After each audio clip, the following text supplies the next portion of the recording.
Gálatas 4, 7.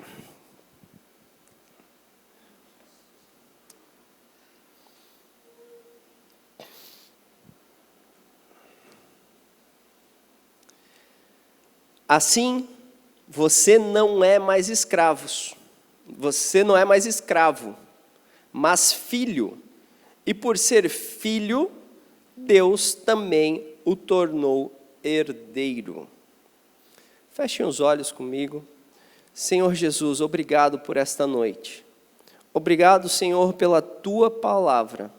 Obrigado, Senhor, pela Tua palavra viva que sempre se renova aos nossos corações. É uma fonte de água viva. Senhor, estamos aqui, Senhor, em Teu nome, Senhor Jesus.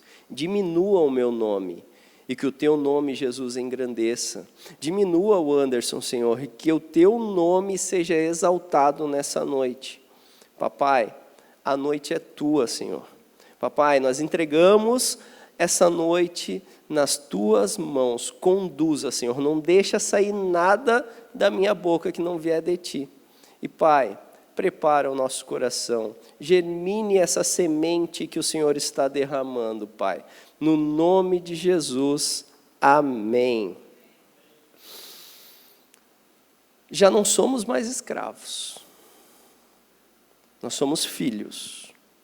Por sermos filhos, nós somos herdeiros. Eu queria que você viajasse um pouquinho na sua mente, tá? Eu vou pedir uma coisa bem estranha para vocês. Fechar os olhos de novo.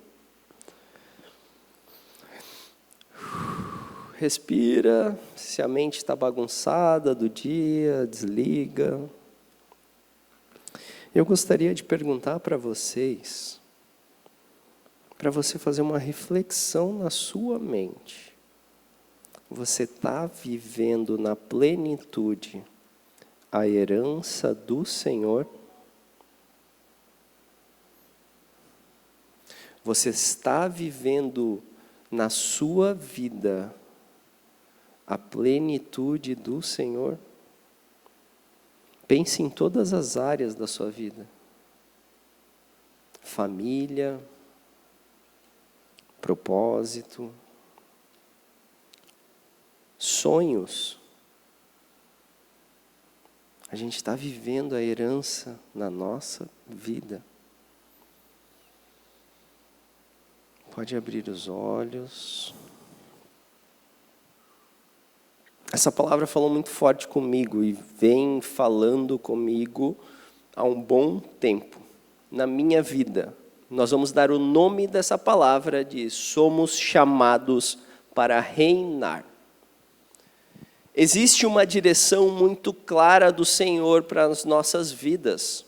Nós somos filhos, não somos mais escravos e somos herdeiros do Senhor, dos reis, o Senhor dos senhores, o nosso Pai. E por quê que a gente vive tanta turbulência na nossa mente?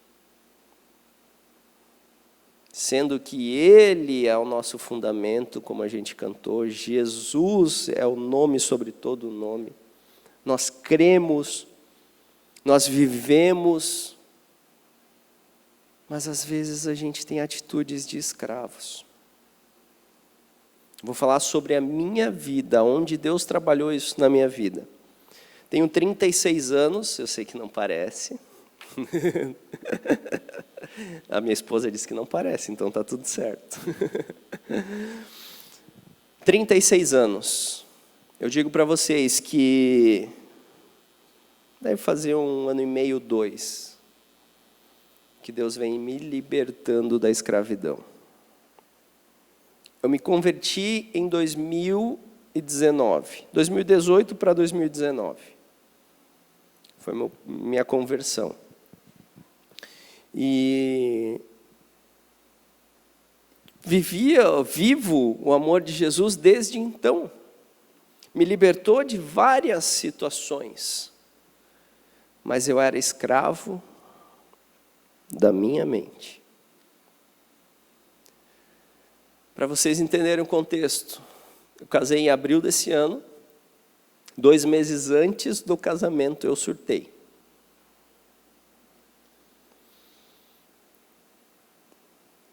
Eu não lembro... Tipo assim, eu lembro da dor, mas é tipo assim... Surtei de medo. Medo era a palavra.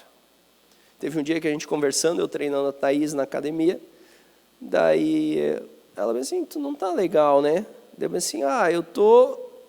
Travou o choro veio aqui. Assim. Eu disse assim, depois a gente conversa. Se eu falar, eu vou começar a chorar aqui no meio da academia. A gente saiu, a gente foi conversar no carro, e ali eu desabafei. Coloquei para fora tudo o que estava aqui dentro de mim, me matando, me roubando. Eu falei para ela com as seguintes palavras: eu não acredito em mim mesmo. Eu não sei se eu vou ser um bom marido para você. Eu não sei se eu vou ser um provedor para a nossa família. Eu estou morrendo de medo. E aquilo estava me paralisando. Paralisando na minha saúde, porque eu com sobrepeso, mesmo sendo personal. Paralisando nas minhas emoções. Paralisando nos meus negócios. Porque tudo anda em conjunto. Eu estava sendo roubado da minha identidade de filho. Eu estava sendo roubado da minha intimidade com o Pai. Porque as coisas estavam tão turbulentas na minha mente que eu já não tinha tempo de intimidade com o Pai. Estava sendo roubado disso. E quando a gente começa a resgatar a nossa identidade de filho, de herdeiro, é lindo de viver. Experiência própria. É uma outra vida. São outros sonhos. São sonhos reais, sonhos concretos. Por quê? Porque antes eu estava muito preocupado com a realização. E o meu propósito estava lá embaixo. A hora que eu me realizar financeiramente, o Anderson vai tocar o propósito dele a torto direito. Até que um dia eu recebi uma palavra que falava mais ou menos assim: se você está buscando realização, você nunca vai ter. Vai ficar batendo a testa na parede e não vai sair dali. Porque não tem propósito de Deus. Agora, quando você começa a cumprir os propósitos de Deus, as realizações vêm atrás. A gente pega Salomão. Deus, quando foi conversar com Salomão, o homem mais sábio da história, Deus perguntou: Salomão, me peça tudo o que você quer, que eu lhe darei. Salomão disse o quê? Senhor, me dê sabedoria para eu cuidar do teu povo. O propósito sempre está relacionado com o próximo. O propósito sempre está relacionado com pessoas, com cuidado, com amor. E quando eu escutei essa palavra, Deus na hora me remeteu a 2020, onde eu estava num retiro, e eu recebi uma direção do Senhor. Uma pessoa se levantou, veio, me chamou para conversar, ela falou: Anderson, eu quero compartilhar uma palavra contigo, e Deus me fala que é o teu propósito. Isaías 42, 6 e 7. Coloca para a gente lá.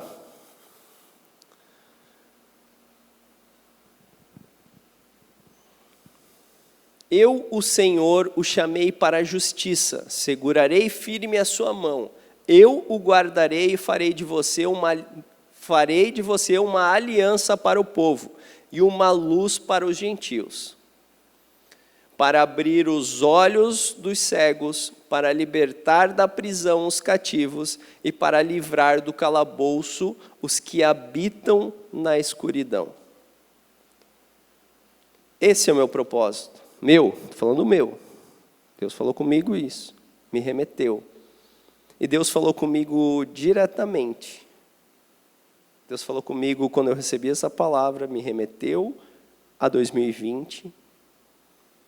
Anderson, qual é o maior cativeiro que tem hoje?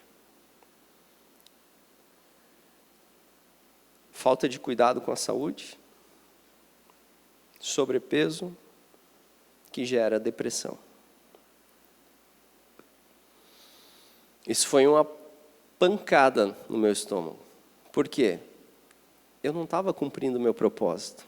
Eu estava buscando mais alunos, para quê? Simplesmente para chegar aqui e dizer, olha, eu conquistei tal coisa. Sem eu perceber.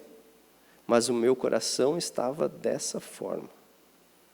Eu estava sendo distraído com coisas sutis. E fui perdendo a minha identidade. E eu digo para vocês que nos últimos meses, eu venho vivendo o sobrenatural de Deus na minha vida. A paz que excede o entendimento. É inexplicável. Que a gente venha viver o chamado, o propósito, acima de qualquer outra coisa. Toda empresa tem um propósito. Todo negócio tem um propósito. Nunca é sobre dinheiro. É tudo sobre Jesus. Tudo. Tudo. Eu sou bancário. Conversa com Deus que tem aí dentro do banco a tua função de ministério. Seja um abraço no teu gerente, exemplo. E dizer, cara, tu é amado. Então, tudo tem um propósito. João 10:10 fala, Jesus fala, o ladrão vem apenas para furtar, matar e destruir. Eu vim para que tenham vida e tenham plenamente. Que tenham plenamente, que tenham abundância. Deus nos chama para viver em plenitude. Plenitude de paz que excede o entendimento. É uma promessa. Ele não é homem para mentir e nem filho do homem para voltar atrás. Opa, quase derrubei aqui.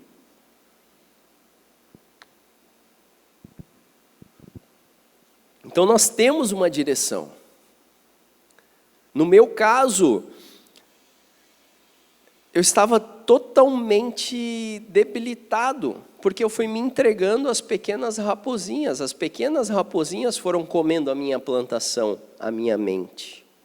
Os pequenos detalhes foram se juntando até ficar uma bomba. Tá?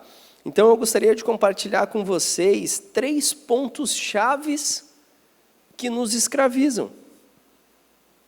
Que nos deixam escravos mesmo a gente estando na casa do Senhor, mesmo a gente frequentando cultos, frequentando reuniões, frequentando o Reverb, frequentando o Tamo Junto. A gente, às vezes, está num ativismo e não estamos vivendo o nosso propósito. É lindo, nós precisamos estar dispostos a servir. Mas essa disposição é genuína? Ou eu estou indo para a escala, tipo, meu Deus, que saco, tenho que ir hoje. Cara, que legal, eu vou amar as pessoas lá na porta, eu vou amar as pessoas no estacionamento, eu vou amar as pessoas, eu vou lá amar as pessoas. Isso é propósito. Isso é propósito, isso é chamado. Então, 3 pontos chaves que nos escravizam: vícios, falta de identidade e soberba. E eu vou interligar eles com... Cadê? Aqui. Furtar, matar e destruir. Vícios, falta de identidade e soberba. Olha só que incrível, eu quero compartilhar com vocês algo que John Maxwell, ele diz. John Maxwell é um escritor, tá? Escritor cristão. Ele tem uma Bíblia incrível, que é Liderança Cristã. Super recomendo. Tá? Eu vi uma ex-aluna minha, ela me mostrou uma vez, deixou um mês comigo a Bíblia. Incrível a Bíblia. Liderança Cristã de John Maxwell. Aqui. Perdão. Olha só. John Maxwell aborda a identidade, a ideia de escravidão, especialmente no contexto espiritual, como qualquer estado em que a pessoa está presa a uma condição ou mentalidade que impede o pleno desenvolvimento do potencial dado por Deus. Para Maxwell, a escravidão não é apenas física, mas pode ser emocional e mental, resultado de medos, dúvidas, hábitos destrutivos que limitam o propósito de liderança e liberdade que Deus deseja para cada pessoa. Dorme com essa agora. Como? Escravidão não é só físico. Às vezes a gente acha, eu sou escravo do vício, sou escravo da droga, sou escravo da promiscuidade. Vai muito além disso, ela é mental. Como nós lemos aqui, resultado de medos, dúvidas e hábitos destrutivos. Hábitos destrutivos, alimentação. Hábitos destrutivos, sedentarismo. Hábitos destrutivos, vícios em jogos. Hábitos destrutivos, falta de beber água. Nosso corpo ele é 70% de líquido.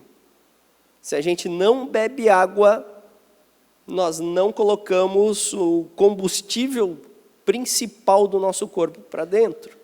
Nós somos tão regrados com o nosso carro, não deixamos vencer o óleo, mas deixamos o nosso corpo desidratado.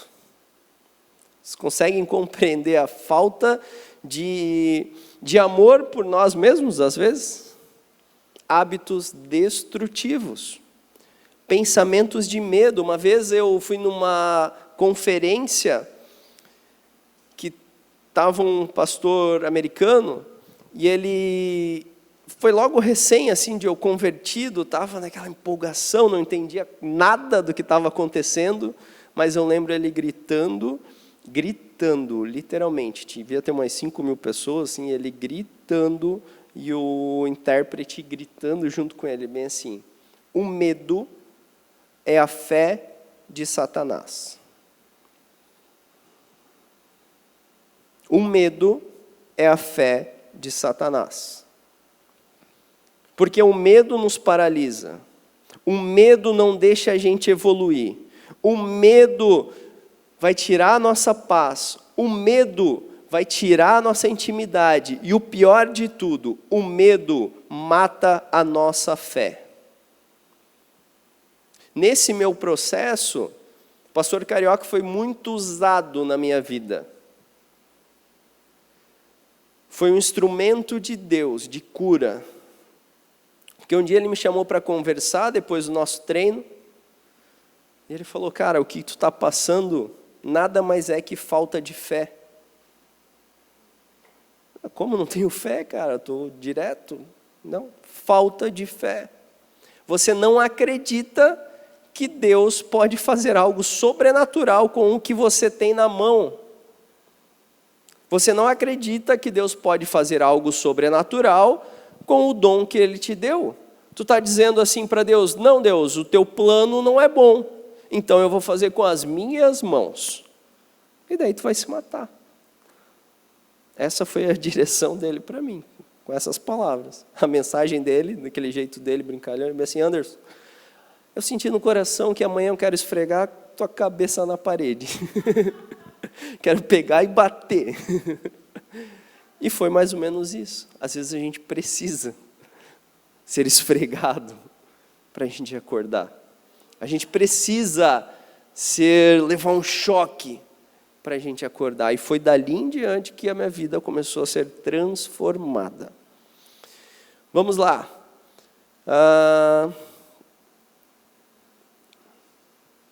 Olha só como é interessante. Esse conceito de liberdade não é apenas uma libertação do pecado, mas uma capacitação para liderar e viver com propósito e influência, refletindo o caráter de Deus. O medo faz a gente refletir o caráter de Deus? Nem um pouco. O medo nos acovarda, não deixa a gente ter uma postura. Quando a gente está com medo, normalmente a gente anda assim, ó. Por quê? É fisiológico isso. A posição fetal, ela nos traz segurança. A posição fetal é fisiologia. Ela nos traz segurança do ventre da mãe. Quando nós éramos criança, ou quando os filhos de vocês, quando têm medo, eles não pegam a coberta e ficam assim, encolhidinho, posição fetal. Quando nós estamos com medo, a gente faz isso andando.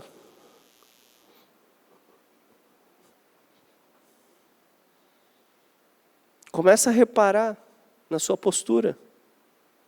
Vai falar muito sobre o que está passando na sua mente. O nosso corpo expressa o que está aqui dentro. Expressa. E nós precisamos refletir o quê? A imagem de Deus, o amor de Deus. E o medo não deixa. Primeiro ponto. Vícios roubam nossos sonhos. A gente vai falar de Sansão nesse ponto. Quem era Sansão? Era para ser o cara. Sansão, ele foi separado para Deus. Sansão, ele foi, como que eu posso dizer assim, um filho preparado para Deus. Desde o início, Deus deu direção para a mãe dele, para hábitos, para que ele fosse um nazireu, separado para o Senhor. E o que aconteceu com ele? Vamos ler aqui rapidinho, Juízes 13, 1. Os israelitas voltaram a fazer o que o Senhor reprova, e por isso o Senhor os entregou nas mãos dos filisteus durante 40 anos. Sansão, nessa ocasião, é chamado para ser libertador do povo de Deus. Sansão, ele é chamado para libertar os israelitas dos filisteus. É um propósito claro e definido. A gente vai para Juízes 13, 4 e 5. Todavia, tenha cuidado, não beba vinho, nem outra bebida fermentada, e não coma nada impuro. E não se passará navalha na cabeça do filho que vai ter, porque o menino será nazireu, consagrado a Deus desde o nascimento. Ele iniciará a libertação de Israel das mãos dos filisteus. Essa era a direção do Senhor para os pais. Primeiro veio para a mãe, depois foi junto com o pai. A direção clara e reta. Olha só como está muito interligado com vícios de maus hábitos. O que ele fala? Não bebe bebida fermentada, não corte o cabelo. No caso dele lá, né, a gente tem que cortar para ficar bonitinho. Né? Então, são hábitos. São hábitos. A mãe dele fez tudo certinho. Ele começou a crescer. O que ele começou a fazer? Maus hábitos. Ele começou a ir atrás para casar com uma mulher. Ele foi enganado. Quando ele foi enganado, o que entrou? Uma soberba. Entrou um orgulho. Ele arrumou uma encrenca lá que não era para ter arrumado. E o pior de tudo, que era o principal, o seu cabelo, o propósito, a força do Senhor na vida dele. Ele brincou com o propósito de Deus. Porque se a gente pega a história, a conversa dele com Dalila, chega até a irritar às vezes, de tão repetitiva que é. Porque ela pergunta, me conta, meu amorzinho, qual que é o teu poder? Se você me amarrar com corda tal, assim assado, eu perco o meu poder. Ela ia lá, fazia, ele arrebentava, matava os filisteus. E ele foi brincando, foi uma, duas, várias vezes. Até que um dia, ele entregou o seu propósito na mão do inimigo. A minha força está nos meus cabelos. Então corta o cabelo de Sansão. O que acontece? Final de Sansão, morre cego. Os vícios nos cegam. Quando a gente brinca com o nosso propósito em relação a vícios, é uma cegueira espiritual. É muito forte isso. A gente tem que refletir e a gente tem que encarar esses vícios, às vezes, de problema, com peito aberto, pedir ajuda. Eu sou muito grato a Deus, porque, tipo assim, eu não tenho vergonha de pedir ajuda. Eu não tenho vergonha, que nem eu falei com a minha esposa, cara, eu estou destruído. Para quem é casado, esposo é seu maior confidente. É o seu melhor amigo, sua melhor amiga. A gente precisa abrir. E a gente precisa ter amigos. Ontem a gente foi tomar um café, Douglas, foi super legal. Eu paguei, daí depois ele vai me pagar um jantar no Magnani. Então tá tudo certo. Mas a gente precisa ter esse tempo de mesa, como ferro afia ferro, um irmão afia outro. Nós precisamos, se eu estou com um problema, cara, me ajuda. O que fala lá em Tiago 5? A oração de um justo tem muito poder. Confesse os seus pecados e seja curado. Perdoado vocês já foram. Agora nós precisamos de cura. De cura. Não adianta eu ter uma ferida, ela está sequinha, não dói. Mas está ali, saindo um puzinho. Não está 100%. Para eu curar, o que eu preciso? Passar remédio. E o nosso remédio, o que é? Tempo de mesa. A mesa cura. Reflitam nessa música, né? Tem uma canção, A Mesa Cura. Reflitam. Tempo de mesa com a esposa, com o esposo, com amigos, com pai, mãe, com pastores, líderes. A oração de um justo tem muito poder. Vamos correr aqui, senão a gente vai até meia-noite. Ponto 2. Só são 27 pontos. Ponto 2. Falta de identidade. A falta de identidade destrói nosso futuro em Deus. A falta de identidade destrói o nosso futuro em Deus. Agora a gente vai lá para Saul. Quem que era Saul? Saul foi o primeiro rei de Israel. Saul, ele foi escolhido por Deus. Saul, ele se destacava no meio da multidão, ele era mais alto que todos, ele era belo, ele era forte,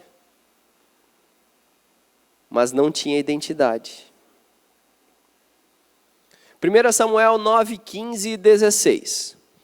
No dia anterior à chegada de Saul, eu vou contextualizar antes, tá? Saul, os animais do pai de Saul fugiram, e ele teve uma missão de resgatar. Nessa missão, ele não achou, daí perguntou para uma pessoa, onde tinha um vidente, um profeta, e eles falaram naquela cidade, assim, assim, assado. E lá ele encontrou Samuel, profeta Samuel. E aqui a gente vai começar a decorrer. No dia anterior à chegada de Saul, o Senhor havia revelado isto a Samuel. Amanhã, por volta desta hora, enviarei a você um homem da terra de Benjamim, unja-o como líder sobre meu povo Israel. Ele libertará o meu povo das mãos dos filisteus. Atentei para o meu povo, pois seu clamor chegou a mim. O povo estava clamando um rei para Deus. Daí Deus falava, não quero. Olha só o que o rei faz. O rei vai pegar imposto, tudo que vocês produzirem, o rei vai pegar de vocês uma parte. E o povo, não, eu quero, obstinado. Tá bom, pai, né?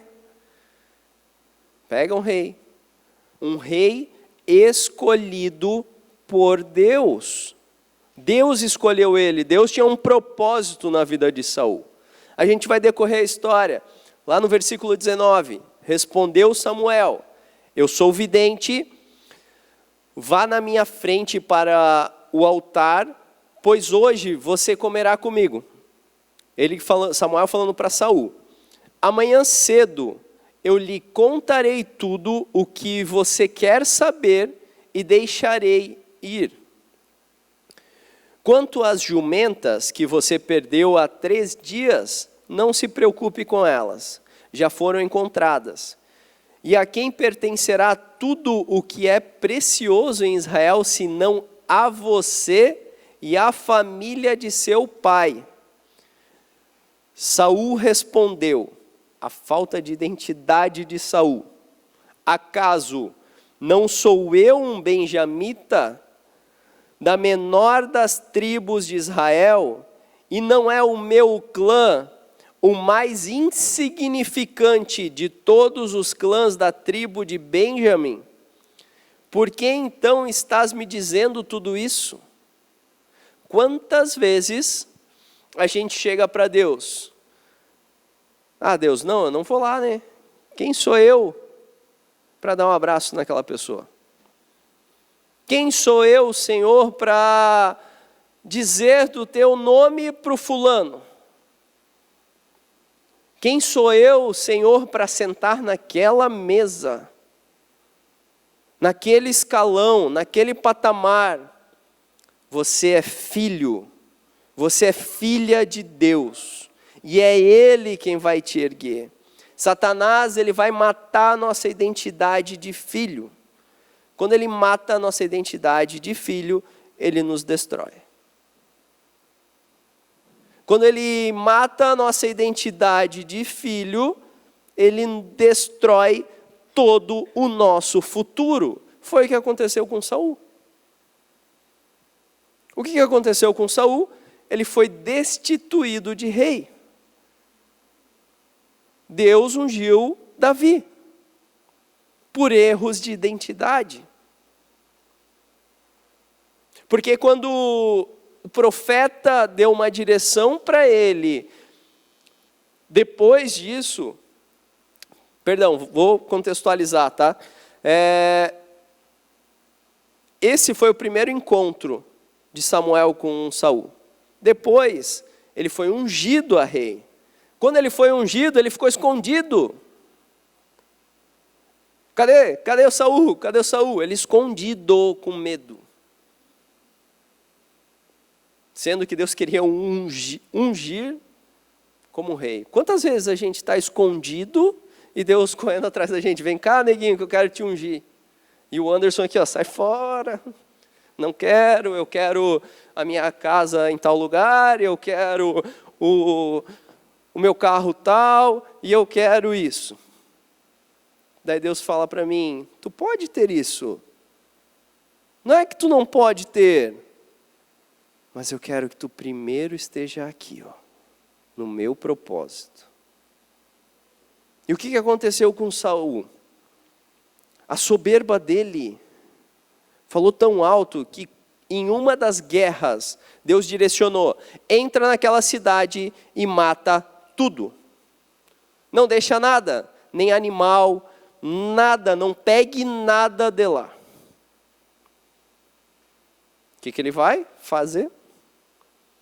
Vai lá e pega. Vai lá, poupa o rei Agag.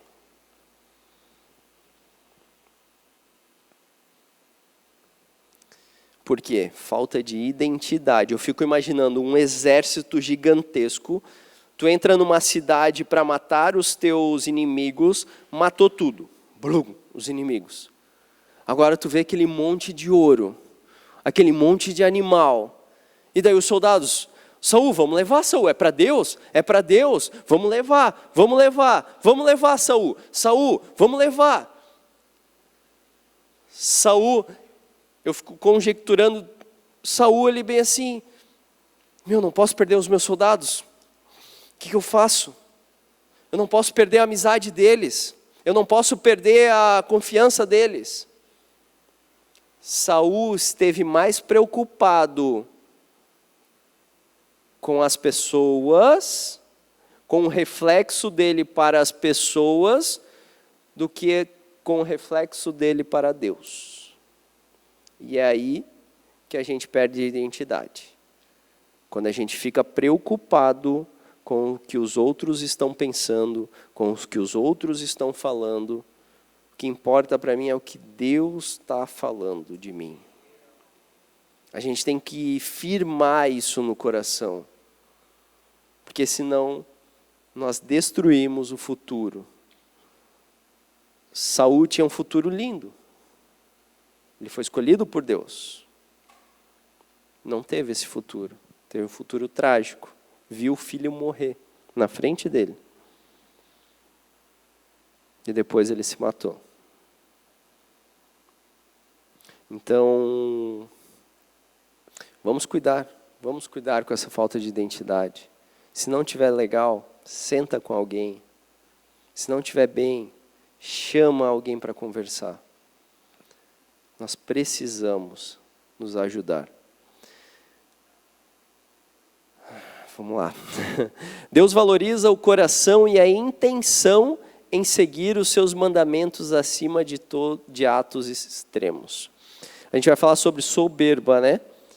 A soberba mata o cumprimento do propósito de Deus através das nossas vidas. Deus tinha um propósito na vida de Saul. Saul,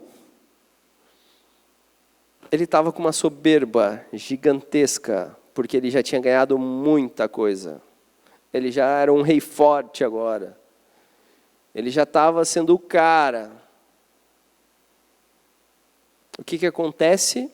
Vamos ler em 1 Samuel 15, 28. E Samuel lhe disse, o Senhor rasgou de você hoje o reino de Israel e o entregou a alguém que é melhor que você. Aquele que é a glória de Israel. Aquele que é a glória de Israel não mente nem se arrepende, pois não é homem para se arrepender. Saul repetiu, pequei. Agora honra-me perante as autoridades do meu povo e perante Israel. Volte comigo para que eu possa adorar o Senhor. O que Saul estava dizendo aqui? Pequei.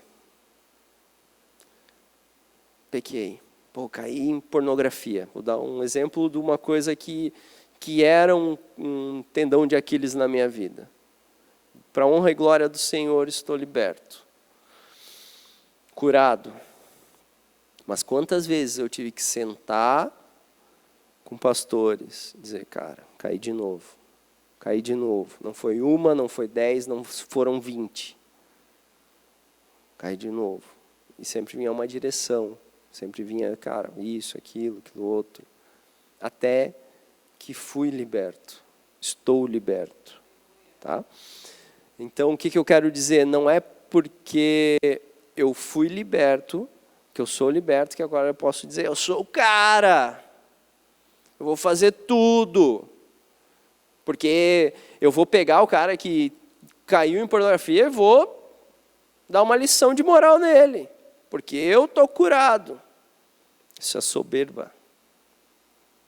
A gente tem que derramar o amor que as pessoas derramaram em nós, no nosso processo de cura. E na questão de Saul, o que ele disse? Eu pequei contra o Senhor.